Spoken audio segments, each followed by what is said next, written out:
모든 기도와 간구를 하되 항상 성령 안에서 기도하고 이를 위하여 깨어 구하기를 항상 힘쓰며 여러 성도를 위하여 구하라. 또 나를 위하여 구할 것은 내게 말씀을 주사 나로 입을 열어 복음의 비밀을 담대히 알리게 하옵소서 할 것이니, 이 일을 위하여 내가 쇠사슬에 매인 사신이 된 것은 나로 이 일에 당연히 할 말을 담대히 하게 하려 하심이라. 아멘. 여러분, 우리가 지난 3시간에 걸쳐서 3일에 걸쳐서 에베소 6장에 있는 전신갑주에 대한 내용을 함께 나누어 보았었죠. 그런데 오늘 이 18절에서 20절 말씀이 왜 우리가 전신갑주를 입어야 하는지에 대한 이유가 나와 있어요. 결국 전신갑주를 입는 이유는 뭡니까? 육적인 전쟁은 너 죽고 나 살자라고 하는 것이 육적인 전쟁이지만, 영적인 전쟁은 너 살고 나 사는 것이 영적인 전쟁입니다. 해서 결국 성령의 검이라고 하는 공격의 무기가 있으되, 그 공격의 무기는 그 사람을 죽이는 것이 아니라 도리어 그 사람을 둘러싸고 있는 마귀를 대적하는 것이란 말씀이죠. 성령의 검이라고 하는 것이. 해서 그를 둘러싸고 있는 마귀를 대적해서 우리가 그 마귀와 대적함으로 말미암아 나로서는 그 마귀를 이기지 못하나 성령의 능력으로 그 마귀를 이김으로 그 사람으로부터 마귀를 물러나게 만들어버리고, 마귀가 물러나게 된 사람으로 하여금 비로소 하나님의 말씀 안에 온전히 세워질 수 있도록 도와주는 것, 이것이 영적 전쟁이란 말씀이죠. 거라사 광인 같은 경우에, 거라사라고 하는 지역에 예수님께서 찾아가셨을 때에 성경의 기록으로 보면은 예수님 앞에 나와서 예수님의 권위에 대해서 순응한 존재는 거라사에 귀신 들린 사람, 그 한 사람밖에 없었다는 거예요. 결국 귀신 들린 사람이 내 귀신 들린 상황 속에서 예수님을 향하여 나와 예수님의 도움을 청하는 결과가 되더라 하는 것이죠. 그리고 그렇게 예수님의 도움으로 인하여서 귀신이 쫓겨나게 되니까, 그 다음엔 어떻게 해요? 사람들이 와서 지켜보니까 어떻게 돼요? 그동안에는 옷도 제대로 안 입고 모든 사람들이 어떻게 제어를 할 수 없는 사람이었어요. 귀신 들린 사람이다 보니까. 해서 많은 사람들에게 피해를 주고 하니까 동네 사람들이 그를 쇠사슬에 묶어놓기도 했는데, 이 귀신이 얼마나 힘이 센지 쇠사슬조차도 다 끊어버리고서 도망다니고 이렇게 하면서 막 분탕질을 치고 하니까 동네 사람들에게 온갖 피해를 주던 이런 사람이 귀신 들린 사람이었단 말이죠. 그러나 예수님으로 말미암아 그 속에 있던 귀신이 다 쫓겨나가고 나니까 어떻게 해요? 예수님 앞에 옷을 단정하게 입고 딱 무릎을 꿇고 앉아서 예수님의 말씀에 귀를 기울이는 이러한 온전한 사람이 되는 것이죠. 해서 주변 사람들을 괴롭히는 사람이 아니라 더 이상 주변 사람들을 힘들게 만드는 사람이 아니라 도리어 주변 사람들에게 이제는 그리스도의 말씀을 전달하는, 즉 그 사람들을 하나님의 말씀으로 살려주는 역할을 하는 이런 사람으로 바뀌더라는 것이죠. 예수님께서 거라사 지역을 떠나려고 할 때 이 귀신 들린 사람이 뭐라고 합니까? 선생님, 저도 선생님 따라가랍니다. 선생님, 저도 받아주세요 라고 한단 말이에요. 그때 예수님께서 뭐라고 말씀하세요? 아니다, 너는 이 동네에 남아서 하나님께서 너에게 어떤 큰 일을 행하셨는지를 사람들에게 전하여라. 이게 예수님께서 거라사 지역에 살고 있는 귀신 들린 사람에게 주시는 사명이란 말이죠. 지금까지는 예수님을 만나기 전까지는 주변 사람들을 괴롭히고 힘들게 만드는 사람이 거라사 귀신 들린 사람이었으나, 예수님을 만나고 난 이후에는 도리어 주변 사람들 어느 누구 하나 예수님의 권위 앞에 무릎 꿇는 사람이 없단 말이에요. 그렇죠? 그 본문 내용을 보게 되면 도리어 돼지들이 물속에 빠져 죽은 것으로 인하여서 그 동네 사람들이 어이구 우리 집에 돼지마저도 물에 빠져 죽으면은 내 재산에 축이 나면 어떻게 하지? 이걸 걱정을 하면서 예수님 빨리 나가시오. 우리 동네 빨리 나가시오. 이렇게 주장하는 사람들이 거라사 지역의 사람들이란 말이죠. 그만큼 하나님을 향하여 경배할 줄도 모르고 하나님의 은혜에 감사할 줄도 모르는 사람들이 거라사에 살고 있는 사람들이란 말이에요. 그런데 그 사람들을 향하여서 누구를요? 그 지역에서 귀신 들렸던 사람, 그 동네 사람들을 괴롭히기만 했던 귀신 들린 사람, 이 사람을 그 지역에 남겨놓고서 야, 네가 하나님께서 내게 얼마나 크신 일을 하셨는지 사람들에게 전달해주는 그런 일을 하거라. 이 사명을 맡기고서 가신단 말이죠. 우리들이 영적 전투를 하는 이유도 여기에 있다는 거예요.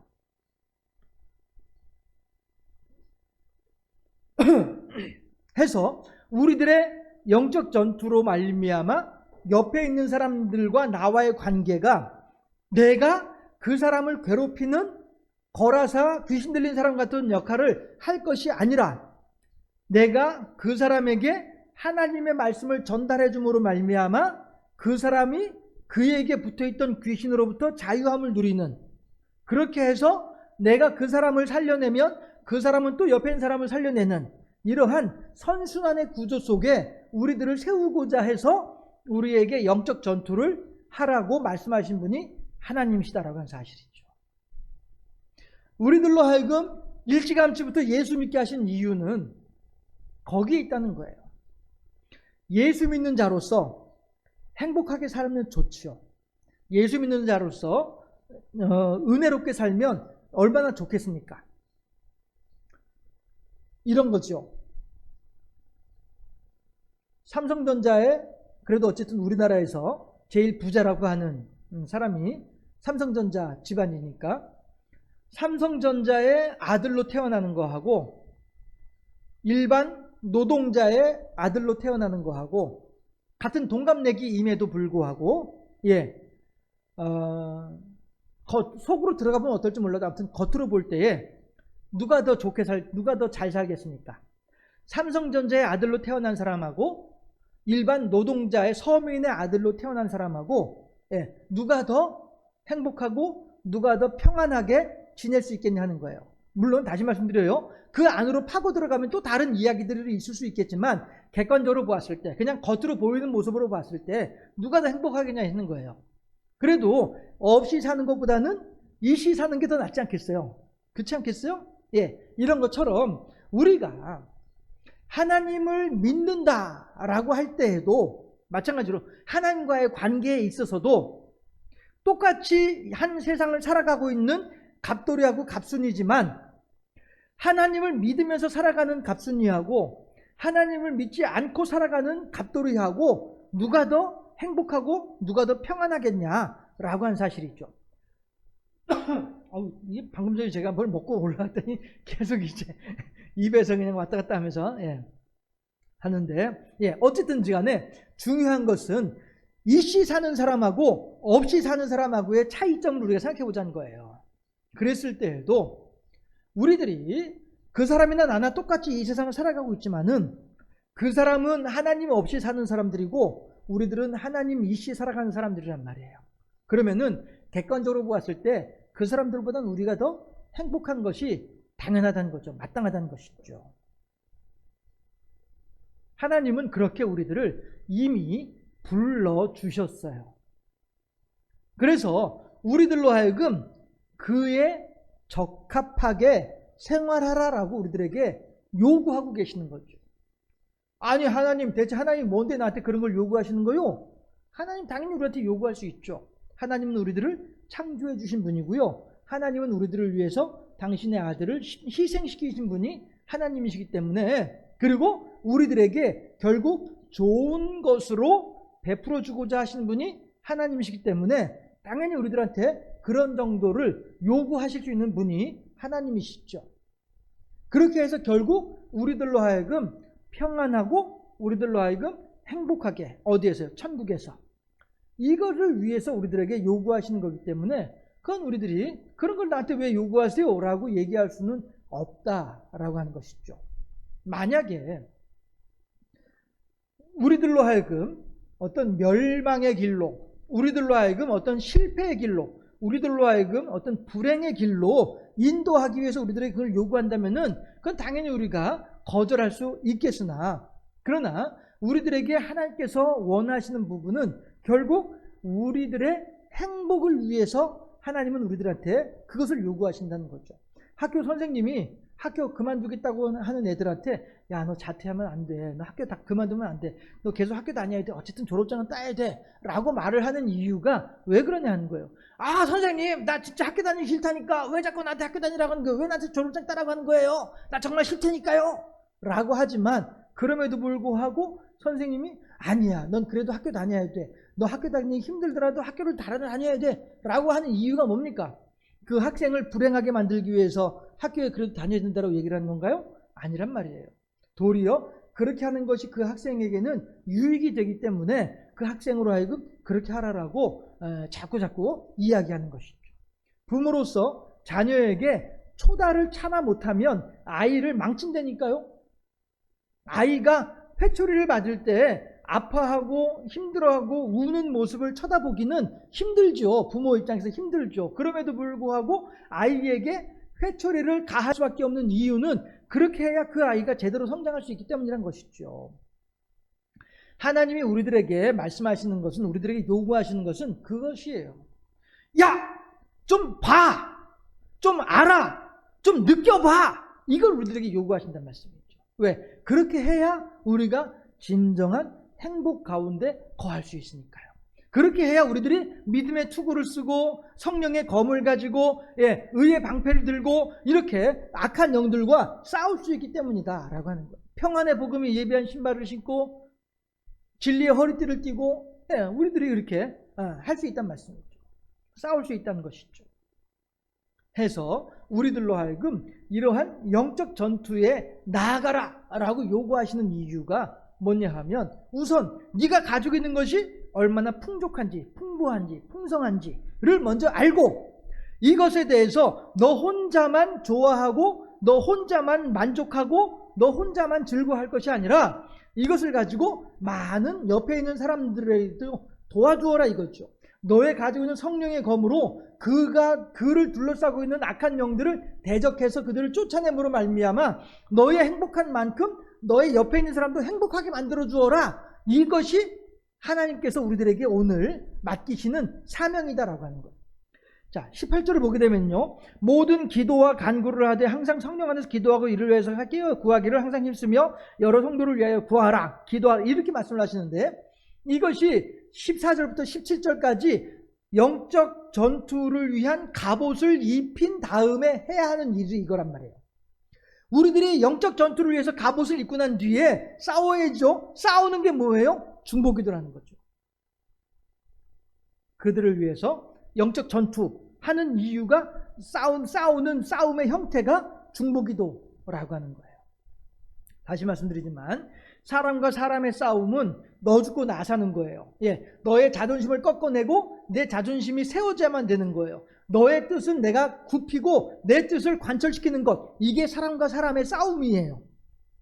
반드시 승자가 있고 패자가 있고요, 반드시 기쁜 자가 있고 슬픈 자가 있고, 반드시 만족한 자가 있고 만족하지 못한 자가 있는 것, 이게 사람의 싸움이에요.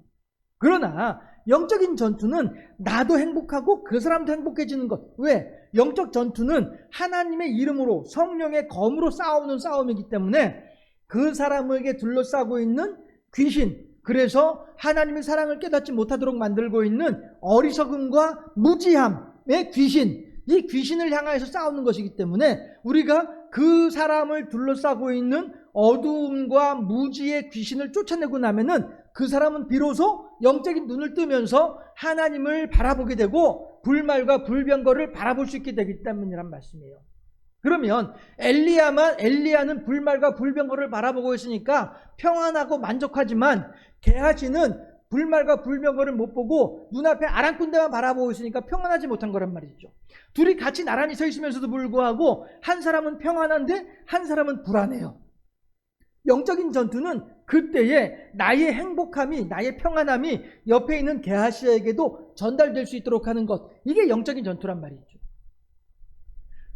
도마는 다른 데 볼일을 보러 가고 가룟 유다는 자살했고 10명의 제자들이 마가다락방에 모여 있을 때에 예수님께서 나타나셔서 평안하라 라고 하심으로 말미암아 10명의 제자들은 평안해졌어요. 그런데 도마는 갔다 오고 난 뒤에 여전히 평안하지 못해요. 여보게들 왜 이렇게 얼굴 표정들이 달라졌어? 방금 전에 부활하신 예수님을 만났거든. 도마가 뭐라고 해요? 무슨 소리야? 죽은 사람이 어떻게 살아나?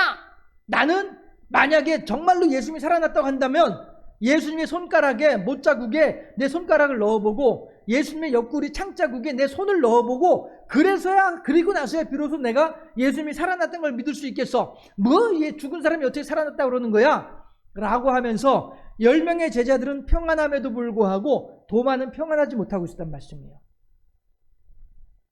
같은 집안에 있으면서도 예수님께서 나타나셔서 도마에게 뭐라고 말씀하세요? 내 못자국에 손을 넣어보고 내 창자국에 너의 손을 넣어보고, 못자국에 손가락이죠. 넣어보고 너도 어때요? 믿는 자가 되라. 그러므로 말미암아 너도 평안해지기를 바란다. 이게 예수님께서 제자들에게 하시는 말씀이라는 이야기죠. 그러면 우리들이 마찬가지로 내게 주어진 평안, 내게 주어진 행복, 내가 느끼고 있는, 내가 누리고 있는 이 사랑, 이것에 대해서 나 혼자만 가지고 있을 것이 아니라 옆에 있는 사람들에게 나누어 줘야죠. 20절에서 그러잖아요. 20절 합독해 보도록 하실까요? 20절 말씀 합독합니다. 이 일을 위하여 내가 쇠사슬에 매인 사신이 된 것은 나로 이 일에 당연히 할 말을 담대히 하게 하려 하심이라. 아멘. 사신이면은 무슨 사신이에요? 하나님의 사신이 있죠. 하나님이 대신해서 보내셨어요. 하나님이 야 바울아 너 가서 내 말을 좀 전해라 라고 하면서 하나님이 보낸 사신이에요. 그런데 이 사신이 어떤 사신이에요? 쇠사슬에 매인 사신이에요. 왜 쇠사슬에 매였어요? 알지 못하는 사람들이 나를 쇠사슬에 매어 놓은 것이죠.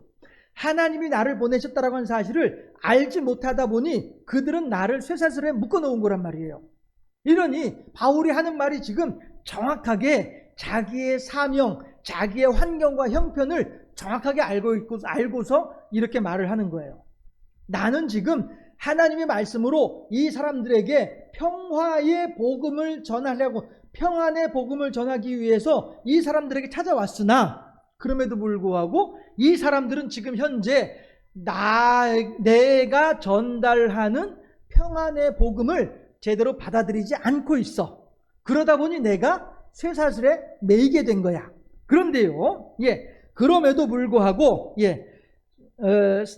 쇠사슬에 매인 사신이 된 것은 나로 이 일에 당연히 할 말을 담대히 하게 하려 하심이라. 이 일이 어떤 일이에요? 나를 묶어서 나를 죽이려고 하는, 나를 괴롭히려고 하는 이 상황 속에서도 당연히 할 말, 그들이 나를 죽이려고 하는 이유가 뭐예요? 내가 그들에게 전하는 그 말을 그 사람들이 듣고 싶지 않으니까 나를 쇠사슬에 묶어 놓은 거란 말이에요. 그게 뭐예요? 예수 믿으세요라고 한 말이죠. 예수 믿으세요. 혼자 하나요? 시작. 예수 믿으세요. 예수 믿으세요. 이거죠. 예수 믿으세요. 예수 믿으세요 하니까 이 말을 받아들이면 좋은데 받아들이고 싶지 않은 거예요. 그러니까 쇠사슬에 묶었단 말이에요. 그래서 내가 너를 괴롭힐 거야. 내가 너를 죽일 거야. 라고 한단 말이에요. 그럼에도 불구하고 당연히 할 말. 왜 당연히 할 말이에요? 하나님께서 내게 맡겨주신 사명이니까. 하나님께서 내게 맡겨주신 마땅히 해야 될 일이니까. 나를 부르신 이유가 여기에 있으니까. 베드로는 유대인을 향한 하나님의 사도고 나는 이방인을 향한 하나님의 사도다 라고 바울이 이야기를 하고 있으니까. 그래서 나는 자꾸 이방인들에게 복음을 전하고 있는 거예요. 이방인들에게 복음을 전하다 보니 말도 제대로 알아듣지도 못하고, 알아듣지 못하다 보니 화도 많이 내고, 화를 내다 보니 나를 괴롭히고 나를 죽이려고도 하고, 이렇게 하는 것이 이방인을 향한 선지자, 사도의 사명이란 말이죠. 이러니 내가 할 말을 담대히 하게 되는 거예요. 내가 죽음의 위협을 무릅쓰고서라도 할 말을 담대히 할 수 있도록 하기 위해서 19절에서 20절 말씀을 위해서 사도 바울이 에베소 교인들을 향하여서 부탁하는 게 19절 말씀이에요. 19절 말씀 또 합독합니다. 시작. 또 나를 위하여 구할 것은 내게 말씀을 주사 나로 입을 열어 복음의 비밀을 담대히 알리게 하옵소서 할 것이니. 아멘. 바울은 지금 에베소 교인들을 향하여서 이걸 부탁을 하고 있어요. 여러분, 나로 하여금 하나님의 말씀을, 하나님의 복음을 더욱더 잘 전달하는 사람이 될 수 있도록 여러분들께서 나를 위해서 기도해 주시기 바랍니다. 이거거든요. 예. 그러면 왜 내가 여러분들이 나로 하여금 복음의 비밀을 담대히 잘 전달할 수 있기를 여러분들이 기도해야 될 이유가 무엇이냐? 그 이유가 20절이라니까요. 예, 나는 어차피 이 일 때문에 하나님의 사명을 받아서 지금 이 일에 나서고 있는 거야. 그런데 내가 이 사람들이 나를 사슬에 묶어가지고 나를 괴롭힐 때에, 나를 위협하고 협박할 때에 혹이라도 내 마음이 약해져서 저 사람들이 나를 죽이려고 하는데 내가 저 사람들한테 좋게 말하면 나를 살려주지 않을까? 약해져서 이런 생각이 들지 않을까 싶어서 나를 위해서 중보기도하라는 거예요. 제가 한 번씩 여러분들한테 인용하는 그 주기철 목사님께서 오종목 나의 기도라고 하는 제목의 설교 내용이 있죠. 거기서 이 주기철 목사님은 뭐라고 말씀하시냐면은, 여러분들 나를 위해서 기도해 주세요. 내가 혹이라도 이제 곧 다시 일본 경찰들한테 붙잡혀서, 그땐 순사였죠. 예, 일본 순사에게 붙잡혀서 또다시 감옥에 들어가게 될 건데, 내가 감옥에 들어가서 그 모진 고문과 고통을 당할 때에 내가 끝까지 그 일들을 잘 감당해서 순교의 길을 갈 수 있도록 나를 위해서 기도해 주세요. 이게 오종목 나의 기도의 라는 제목의 설교의 주제예요. 나는 내가 어떻게 할지 알 수 없습니다. 그러니 여러분들께서 나를 위해서 중보 기도해 주세요. 그러므로 말미암아 내가 그 일을 잘 감당할 수 있도록 중보 기도해 주시기 바랍니다. 이게 주기철 목사님의 오종목 나의 기도라고 하는 설교의 주제예요. 내용이에요. 전체 내용이에요. 그 중에는 그런 말씀이 있습니다. 내가 몸이 약해요. 설교 중에 하는 내용이 내가 몸이 약해요. 이 약한 몸으로 일본 순사들의 그 고문을 다 제대로 감당할 수 있을지 모르겠어요. 너무 고문이 강해서 약한 몸에 강하게 고문을 하다 보면은 내가 몸이 너무너무 고통스러워서 그래서 배교를 할지 모르겠어요. 내가 배교하지 않고, 그러니까 하나님을 배신하지 않고 끝까지 순교할 수 있도록, 이 고통을 잘 견딜 수 있도록 나를 위해서 중보 기도해 주세요. 또 내게는 노모와 아내와 어린 아이들이 있습니다. 가족들의 앞날이 걱정되어져서, 그래서 혹이라도 내가 죽으면은 우리 가족들은 어떻게 할까? 이것이 걱정스러워서 내가 순교의 길을 가지 못하고 배교할런지 모르겠습니다. 내 마음을 강건하게 해달라고 기도해 주세요. 이게 그 목사님의 설교 내용이에요. 또 어떤 얘기도 하시냐면은, 교인들이 와서 목사님 우리를 두고 가지 말아주세요 라고 그러다 보면 또 이 목사님들이 마음이 약해서 양을 사랑하는 목자의 마음으로, 과연 내가 이들을 떠나면 나는 순교당해서 죽으면은 그만이지만 이 사람들은 과연 누가 돌보아 줄 것인가 라고 하는 그러한 양을 걱정하는 마음 때문에 순교의 문 앞에서 배교의 길을 택하는 경우를 주기철 목사님이 더러 보았다는 거예요. 그러니 나도 그처럼 그렇게 배교하지 않을 수 있도록 끝까지 내가 순교의 길을 갈 수 있도록 여러분들이 나를 위해서 기도해 주세요. 이런 내용이에요. 주기철 목사님은요, 오종목 나의 기도, 여러분 나를 위해서 기도해 주세요 라고 하는 속에서 주기철 목사님은 내가 감옥문을 깨뜨리고 나올 수 있도록 기도해 주세요, 이걸 원하는 게 아니에요. 순사들의 눈을 피해서 도망다닐 수 있도록 해주세요, 이걸 원하는 게 아니에요. 도리어 내게 주어져 있는 고난과 역경의 앞날에 대해서 넉넉히 감당할 수 있도록 기도해달라고 이렇게 말씀하신 분이 주기철 목사님이었다는 것이죠. 오늘 사도 바울이 20절에서 하는 이야기가 그 내용이에요. 그러니 이 일을 위해서 나는 나 혼자로서는 이 일을 제대로 감당하지 못할 것 같아요. 에베소 교인들이요, 지금 내가 이 붙잡혀가지고 로마 사람들한테 붙잡혀서 로마 사람들에게 지금 내가 온갖 고난을 당하고 있는데, 에베소 교인들이요, 여러분들이 영적 전투를 해야 되는데 영적 전투를 하는 이유가 뭐냐면은 나를 위해서 기도하기 위함이라는 거예요. 영적 전투는 중보기도예요. 결국에는 이 당시 에베소 교인들을 향하여서 에베소 교인들의 영적 전투는 바울을 위한 중보기도였고, 지금 오늘날 우리들의 영적 전투는 내 주변에 있는 연약한 사람들을 위한 중보기도란 말이에요. 이것이 우리들에게 맡겨진 사명이에요. 에베소 교인들에게 맡겨진 사명은 에베소 교인들로 하여금 바울을 위해서 중보기도하는 것이 에베소 교인들의 사명이었고, 오늘 우리 경주생명선 교회 교인들에게 맡겨진, 성도들에게 맡겨진 사명이라고 하는 것은 우리 주변에 있는 연약한 사람들을 위해서 중보기도하는 것, 이것이 우리들의 사명이란 말이죠. 우리 교회도 마찬가지고, 여러분들 이거는 좀 이른 내용일 수도 있습니다만은, 그러니까 시기적으로 이른 내용일 수도 있습니다만, 10년 지나 20년 지나 과연 우리 교회가 이 지역에 이 이름을 가지고 있을 수 있겠습니까? 여러분 어떻게 생각하세요?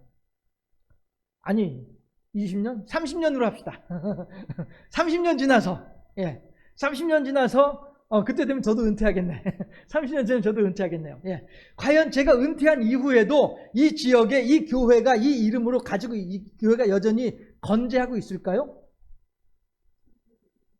그때 돼봐야 알아요? 그러니까 그때 돼봐야 아는 것을 위해서 지금부터 기도해야 되지 않겠냐는 거죠. 그러니까 제 말씀이 그 말인 거예요. 계속 여기 사람이 들어와야, 그래야 그 일이 가능해지지 않겠어요? 그러고 보니까 아까 낮에도 잠깐 이제 그 장로님하고도 그런 얘기를 했었는데, 그 교회 법이 그래요. 최초 당회가 있습니다. 교회가 이제 새로 건축이 되고 교회가 세워지고 설립이 되고, 최초당회라고 하는 명칭이 있습니다. 세례교인 30명이 되면 최초당회를 세울 수가 있어요. 구성할 수가 있어요. 그건 뭐냐면은, 당회는 기본적으로 장로 2명하고 목사 1명이 있어야 당회를 구성할 수 있거든요. 그런데 이것을 이제 최초당회라고 얘기를 하는데, 이 최초당회를 위해서는 세례교인이 30명이 돼야 돼요. 그래야 최초당회를 구성할 수가 있어요. 그 다음부터는 30명마다 1명씩의 장로들을 더 증선할 수가 있어요. 이게 교회 법이거든요. 근데 우리 교회는요, 최초당회로 가는 길이 그다지 멀지 않아요. 해서 우리들이 중보기도해야 될 내용들이 그런 것들이 있다라고 하는 것입니다. 내 주변에 있는 연약한 사람들을 위해서 중보기도를 하고, 우리 교회를 위해서 중보기도를 하고, 또한 여러분들이 저를 위해서도 중보기도를 하고 말이죠.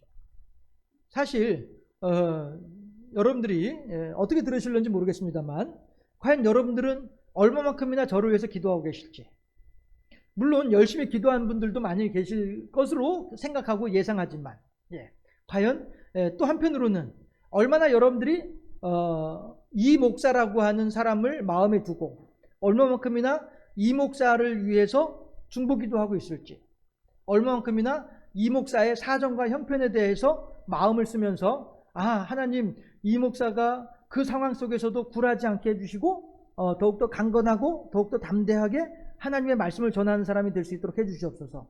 과연 얼마나 여러분들이 기도하고 계실런지, 이런 부분들 마찬가지로 우리들에게 닥쳐져 있는, 우리들 앞에 도래해 있는 영적 전투의 대상들이더라라고 하는 것이죠.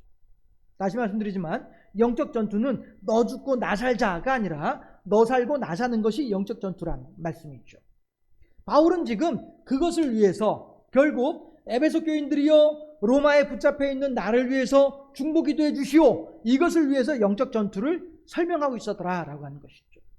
또 하나 영적 전투는요, 바울뿐 아니라 18절 말씀해 보니까 뭐라고 합니까? 18절도 합독할까요? 시작. 모든 기도와 간구를 하되 항상 성령 안에서 기도하고 이를 위하여 깨어 구하기를 항상 힘쓰며 여러 성도를 위하여 구하라. 라고 바울은 말하고 있습니다. 결국 바울은요, 여러 성도를 위하여 구하라, 이것이 또한 성령 안에서 깨어 기도하는 사람들의 영적 전투의 사명이다 라고 하는 것을 이야기하고 있는 거예요. 우리들이 우리 주변에 있는 사람들, 또한 저를 위해서, 또 여러분들 주변에 알고 있는 또 여러 사역자들을 위해서 우리들이 마땅히 기도함이 마땅하다라고 하는 것이고요. 그 중보기도, 기도의 사명, 영적인 전투를 승리로 이끌어 나아가는 복된 삶을 살아가는 우리 모두가 되어질 수 있기를 주님의 이름으로 축원합니다. 기도하겠습니다.